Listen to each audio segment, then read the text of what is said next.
Hey Dale, why are you bored? Don't you know Islam is fascinating? Who said that? It's me, the TV. Say, why don't we learn about Islam together? Okay. Welcome back to What's Trending with your very own Jade and Caleb. Today we are going across the globe to talk about Islam. What is Islam, you ask? We're going to find out. Give a warm welcome to our special guest, Natalia Timberlake. She is an Islamic specialist. Thank you so much for having me on your show. Well, let's get started with the basics. What is Islam? Great question. Well, in fact, Islam is a monotheistic religion in which Muslims believe in one God. Isn't there a special name they call for their God? Yes. In fact, they call their God Allah. The real question is, who discovered Islam? That is a great question, and people sometimes get the name Muhammad, who discovered it, mixed up with another Muhammad, but they were two completely different people. That's very interesting. I did not know that. You know how, we have, churches and sanctuaries? Where does Islamic people, worship? The place where Muslims worship are called mosques. They are quite beautiful structures, I might add. They are nice, warm, and welcoming. Thank you so much for coming, Natalia. It was a pleasure having you. Everybody give an applause for our special guest, Natalia Timberlake. Thank you so much for having me. It was a pleasure being here.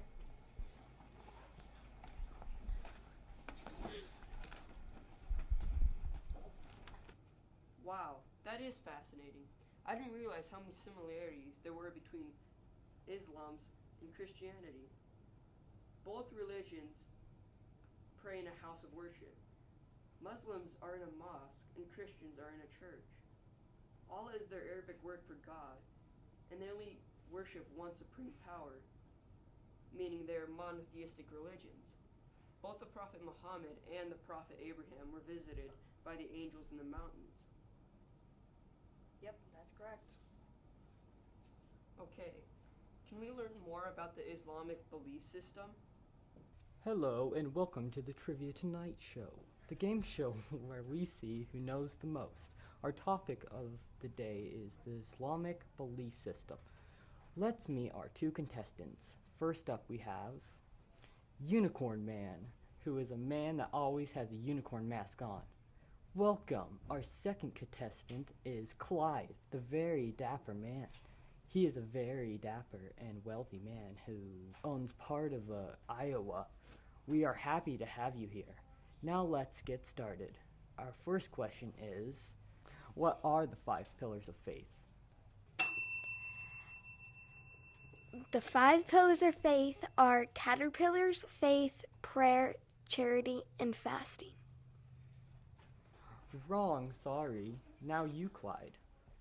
The 5 pillars are fasting, faith, prayer, charity, and making a pilgrimage.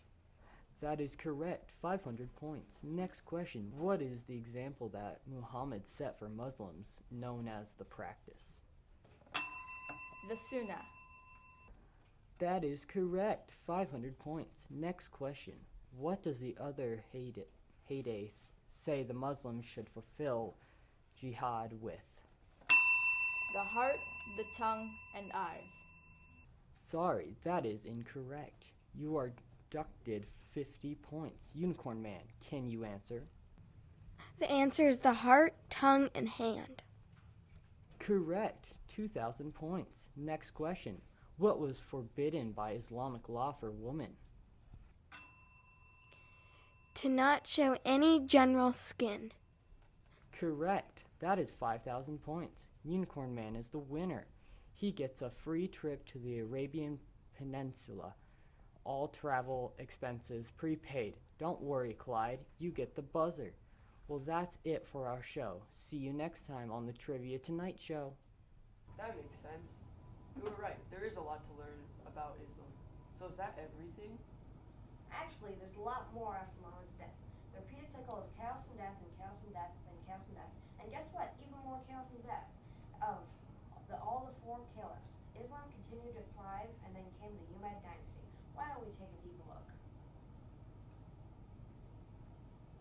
Breaking news. The Prophet of Islam, Muhammad, has just died. Well, How did he die? Good question. Not all the information has been released yet, but from what we know, he died of a fever. Will there be a new leader? Stay tuned as we keep you updated on the situation. Currently, Muslims are in a state of panic. Some tribes are trying to leave the religion. I'm getting news that they've just appointed a new caliph. Abu Bakr has just been named the first rightly guided caliph. Abu is currently using military strength to unite the Muslims and... Wait, now I'm getting an update that Abu Bakr has died, and Caliph Umar is in charge now. As leader, he will expand the Muslim empire. He plans to take over Iraq, Persia, the Eastern Mediterranean, and North Africa. Wait, this just in. Caliph Umar has died. The new caliph is Uthman. He has selected an official version of the Quran. However, he's not favored because he is planning to appoint members of his family into high positions. Mason. Oh, Lord, wake up call. Oh, due to discontentment along the rebels, Uthman has just been killed. The reluctant new caliph is Ali, Muhammad's son-in-law. Some Umayyads have just challenged him to the disapproval of some of his supporters. Ali has sent his forces to confront them. This just in. Ali has been murdered by one of his supporters. The leader of the Umayyad clan has claimed the caliphate.